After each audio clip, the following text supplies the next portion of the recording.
Mis queridos hermanos y hermanas jóvenes, a través de esta vasta audiencia virtual, es un privilegio muy personal para mí dirigirme a ustedes esta noche en este entorno.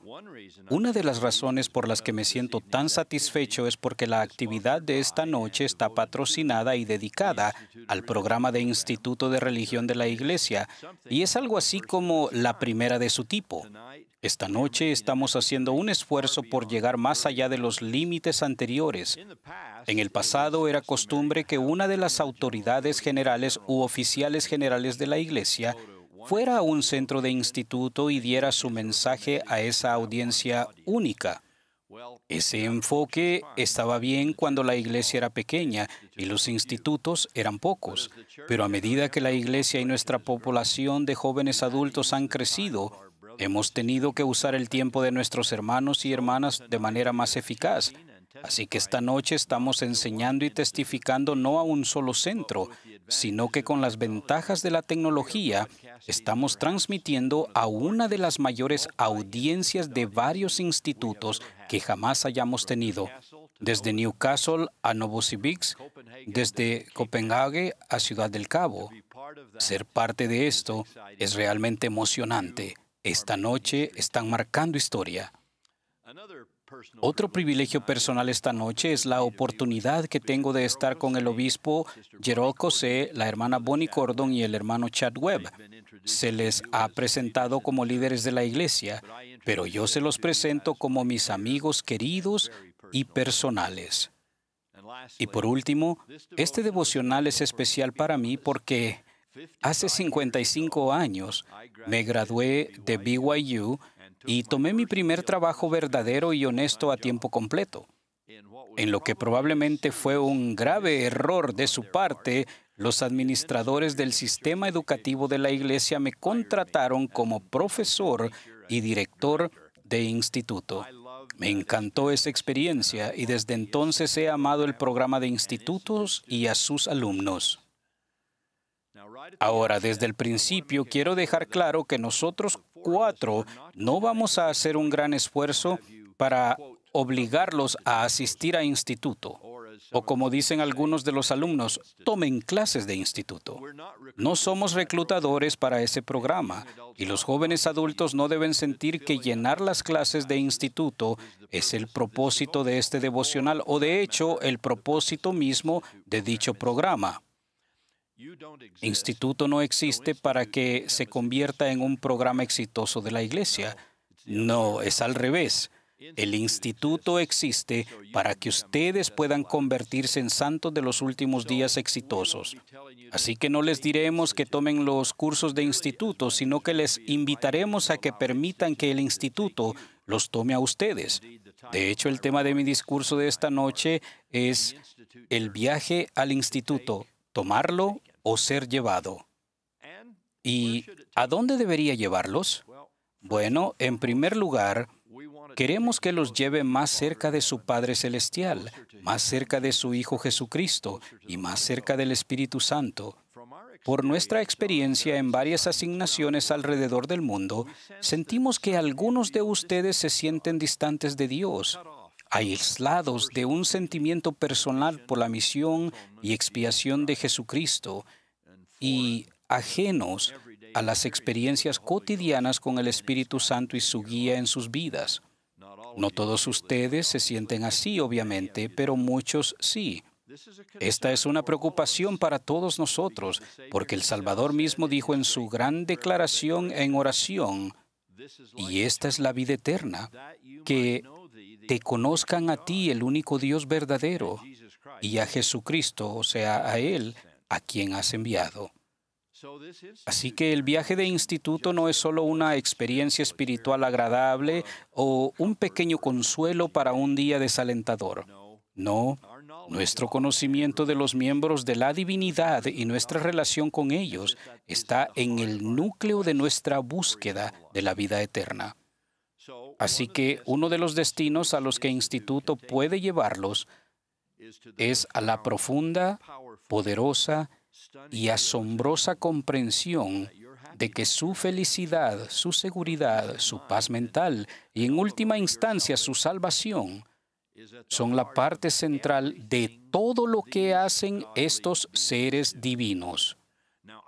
Ahora, no me refiero solo a algunas cosas que hacen, me refiero a todo lo que hacen. Todo lo que Dios, Cristo y el Espíritu Santo hacen, sin contar a los ángeles del cielo que están a sus órdenes, tiene algo que ver con la concesión de sus esperanzas y sueños y de su vida eterna. Si algo no contribuye a su felicidad y progreso, ellos no lo hacen. ¿Cómo pueden saberlo? Pues lo sabrán en una clase de instituto que los lleva a la palabra de Dios. En este caso, tal vez les lleve al Libro de Mormón. A medida que el profeta Nefi se acercaba más y más al final de su vida, sus sermones y enseñanzas se volvieron más audaces y para mí más hermosos. Sus escritos constituyen las primeras 117 páginas del Libro de Mormón, tal y como lo tenemos ahora en la edición en inglés. Pero por favor observen las 20 páginas finales de ese material, las páginas que constituyen su testimonio final. Allí nos escribe esta sencilla verdad que está en el corazón de su fe. Os digo que el Señor Dios, Él no hace nada a menos que sea para el beneficio del mundo. ¡Qué declaración tan sencilla! Pero qué poderoso consuelo cuando nos damos cuenta de que ustedes y yo somos su mundo. Ese versículo, junto con muchos otros pasajes de las Escrituras, me dice que somos la más alta prioridad de Dios, que su propósito, su obra es bendecirnos. Como tal, Él no nos ha abandonado ni olvidará nunca, ni se dará por vencido. Y este amor, esta preocupación por nosotros es interminable. Mormón enseñó, lo que es de Dios invita e induce a hacer lo bueno continuamente. A pesar del hecho de que Él tiene un universo que administrar, planetas que mantener en sus órbitas, sistemas solares que evitar que se quemen, estrellas sin número que Él, sin embargo, numera y cuyos nombres conoce, y todas esas flores que hace brotar en la primavera. ¿Necesito seguir? ¿Necesito describir todo el trabajo, las responsabilidades y los deberes que Dios tiene para dejarnos entender que todo está dirigido hacia nosotros, pero que es secundario a nosotros, nuestros hijos, sus hijos, y que la motivación, el incentivo de su amor por nuestro bien, nuestra felicidad y nuestra salvación es continua? Él dijo, esta es mi obra y mi gloria, llevar a cabo la inmortalidad y la vida eterna del hombre. Él no hace nada a menos que sea para el beneficio de sus hijos. Lo que es de Dios invita e induce a hacer lo bueno continuamente, porque de tal manera amó Dios al mundo que ha dado a su Hijo unigénito. Bueno, podríamos seguir citando. El programa de instituto está dedicado precisamente para acercarles a un entendimiento de ese tipo de Dios fiel, confiable e infalible. Estos ejemplos que acabo de utilizar de las Escrituras sugieren un viaje agradable al cual una clase de instituto puede llevarles. Se trata de viajar al interior de las Sagradas Escrituras y encontrar la maravilla que se encuentra allí. Una de mis muchas experiencias espirituales con las Escrituras fue el día en que estudié la sección 5 de Doctrina y Convenios en una clase de BYU. Resulta que Doctrina y Convenios es el curso de estudio de Ven, Sígueme que estamos siguiendo este año. En esta sección de las Escrituras, el Señor está dando instrucciones a José Smith sobre cómo sacar el Libro de Mormón y hacerlo público. José tiene solo 23 años, exactamente la edad de algunos de ustedes. Ha tenido en su poder las planchas de oro durante casi 18 meses, pero se ha visto acosado por muchos desafíos y ha enfrentado tantos obstáculos que no ha podido hacer ninguna traducción significativa. Además, debió de tener muchas cosas en la cabeza que sabía que aún debía hacer. Solo piensen en lo que implicaba restaurar todo lo que pertenecía al reino de Dios. Él tenía que ser el agente para restaurar la iglesia misma, con sus apóstoles, profetas, oficiales y sacerdocios. Recibiría revelación sobre el diezmo y las misiones, la palabra de sabiduría y el gobierno de la iglesia. Tenía que enseñar principios de autosuficiencia, organizar la sociedad de socorro, construir templos. Tenía que hacer planes para la Nueva Jerusalén y enviar misioneros a los 4 rincones de la tierra. Tenía que hacer todo esto y, por lo visto, no viviría mucho tiempo en su afán por hacerlo. Pero en todo caso, todo esto y más le esperaba en la primavera de 1829. Pero esto es lo que dijo el Señor. José, tienes un don para traducir las planchas, y este es el primer don que te conferí. Y te he mandado no profesar tener ningún otro don, sino hasta que mi propósito se cumpla en esto, porque no te concederé ningún otro don hasta que se realice. Recuerdo cuando estudiamos ese versículo en mi clase de religión. Me di cuenta casi por primera vez de la importancia que tenía y estaba en BYU casi a la edad de ustedes. Y creo que me di cuenta en ese entonces, por primera vez,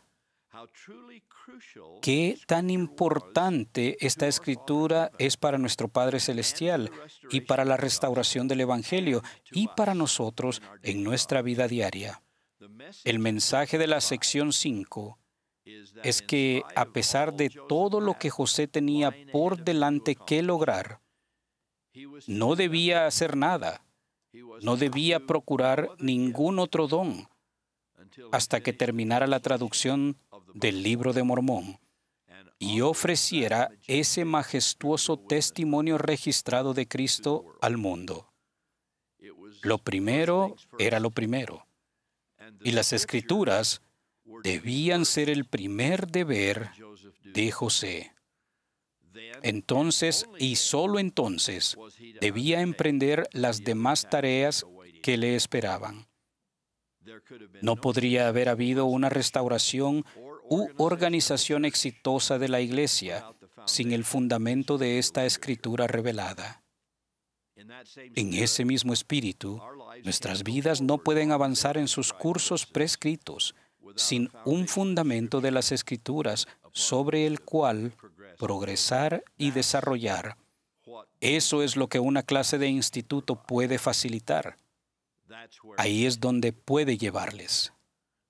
El estudio de las Escrituras provee una preparación crucial para otro importante viaje que muchos de ustedes deben tomar. Esperamos que cada joven adulto capaz y muchas jovencitas adultas que elijan hacerlo sirvan en una misión de tiempo completo. Pero antes de hacerlo, deben estudiar y amar las Escrituras. Eso es lo que el Señor enseñó a Hyrum Smith cuando quiso ir a una misión, incluso antes de que la iglesia se organizara formalmente. Apenas 2 meses después de que el Señor le dijera a José que diera la máxima prioridad a la traducción del Libro de Mormón, le dio esta revelación al maravilloso y fiel hermano mayor del profeta. Observen el papel que desempeñan las Escrituras para dar poder a la enseñanza de un misionero. Y cito, «He aquí, el campo blanco está ya para la siega. Por tanto, quien deseare cosechar, meta su hoz con su fuerza, y procura sacar a luz y establecer la causa de Sión. He aquí, te mando que no vayas a suponer que eres llamado a predicar, sino hasta que se te llama. Espera un poco más, hasta que tengas mi palabra, mi roca, y mi evangelio, para que con certeza conozcas mi doctrina. No intentes declarar mi palabra, sino primero procura obtenerla, y entonces será desatada tu lengua. Luego, si lo deseas, tendrás mi espíritu y mi palabra, sí, el poder de Dios para convencer a los hombres. Recuerdo la historia del presidente Hugh B. Brown visitando una misión en una ocasión. En el transcurso de la conferencia quiso realizar una reunión de testimonios. Una y otra vez, un misionero tras otro se puso de pie y dijo: sé que el Evangelio es verdadero. Al final de la reunión, el presidente Brown se puso de pie y dijo: estoy agradecido de que todos ustedes sepan que el Evangelio es verdadero, pero estoy esperando que uno de ustedes diga: yo conozco el Evangelio. Entonces me impresionaría más que dijeran que saben que es verdad. Por supuesto, estaba tratando de enseñar algo a esos misioneros. Estaba haciendo el papel de un investigador que escuchaba las lecciones misionales por primera vez. Quería que los élderes y las hermanas supieran que tenían que tener un dominio razonable de la doctrina de la Iglesia antes de que su testimonio de la misma pudiera ser muy influyente. Eso sigue siendo tan cierto hoy en día para todos ustedes, misioneros y futuros misioneros, como lo fue para Hyrum Smith. Conozcan las Escrituras. Entonces el Espíritu les ayudará a enseñar con el poder de Dios para convencer a los hombres. ¡Qué gran fórmula para el éxito misional! Y para todos ustedes que ya han servido en sus misiones, sigan teniendo una mentalidad misional. Permanezcan en las Escrituras. Sigan con ellas en una clase de instituto. Necesitamos que enseñen y testifiquen de ellas por el resto de sus vidas. Permítanme compartir con ustedes un viaje final al que los libros canónicos y una clase de instituto pueden llevarlos. Es un viaje para escuchar la voz del Señor. Una experiencia que todos nosotros seguramente anhelamos. Escuchen esta doctrina. Después de una revelación inicial que se convertiría en la sección 18 de Doctrina y Convenios, dada justo antes de que Pedro, Santiago y Juan vinieran a restaurar el sacerdocio de Melquisedec, el Señor dice de estas revelaciones que ahora estaban siendo escritas y recopiladas. Cito: estas palabras no son de hombres ni de hombre, sino mías, porque es mi voz la que os las declara, porque os son dadas por mi espíritu, y por mi poder las podéis leer los unos a los otros, y si no fuera por mi poder, no podríais tenerlas. Por tanto, ahora escuchen, por tanto, podéis testificar que habéis oído mi voz y que conocéis mis palabras. ¿Leer las Escrituras unos a otros? A mí me parece una clase de instituto. Pero ya sea en una clase o en una reunión sacramental, en una conferencia destaca o en un tiempo de estudio personal, cuando leemos o escuchamos las Escrituras, estamos oyendo la voz de Dios. Y eso es algo especial y sagrado. Es un viaje que vale la pena realizar. Permitan que una clase de instituto ayude a brindárselos. Ahora, mis queridos jóvenes amigos, tienen un gran trabajo que hacer. Ustedes, como Esther, han nacido para un momento como este. No tengan miedo, ni se desanimen. Dios estará con ustedes en su viaje siempre. Solo cerciórense de llevarlo a Él y a su palabra con ustedes. Oren siempre para escuchar su voz en esas Escrituras. Tendré la oportunidad de dar mi testimonio cuando concluyamos esta reunión, pero permítanme decirles que amo las Escrituras y me pregunto a dónde me habría llevado mi viaje por la vida sin ellas. Sé que Jesús es el Cristo y sé que el Evangelio es verdadero, al menos en parte por las Escrituras y por las experiencias en clases como las que ofrecen los institutos de religión. Puedo decir, yo sé que Jesús es el Cristo y que el Evangelio es verdadero, porque puedo decir, conozco a Jesucristo y conozco el Evangelio. Al menos estoy empezando a conocerlos. Y ese es el privilegio de toda una vida. En el nombre de Jesucristo. Amén.